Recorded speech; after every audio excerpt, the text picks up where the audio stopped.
नमस्कार मित्रांनो, लग्नानंतर होईलच प्रेम या मालिकेच्या 31 डिसेंबरच्या भागात आपण पाहणार आहोत. काव्याने आता व्हिडिओ कॉल केलेला असतो. त्यावेळी आता किचनमध्ये रम्या आणि पार्थ हे दोघे सोबत असतात. तर आता काव्या म्हणते, काय गं बिघडलेली सिनेमन कॉफी. माझ्या नवऱ्याचा फोन तुझ्या हातात धरायला तुझा हात बरा झाला वाटतं. रम्या म्हणते, हो, कारण पार्थने माझ्या हाताचे एक्झरसाइज करून घेतलेत म्हणून. आता हे ऐकून तर काव्याला राग येतो. त्यानंतर इकडे नंदिनी फोनवर बोलत असते. ती विचारते, कुठे येऊ मी.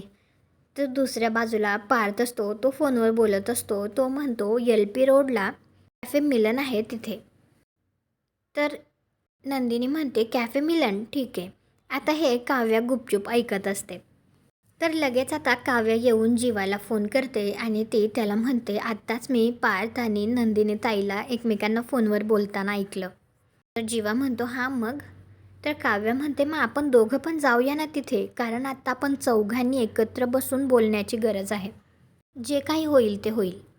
तुम्हाला काय वाटतं, आता जेव्हा हे चौघं एकत्र येतील तेव्हा त्यांच्यामध्ये भांडण होतील का त्यांच्यात खरंच बोलणं होईल.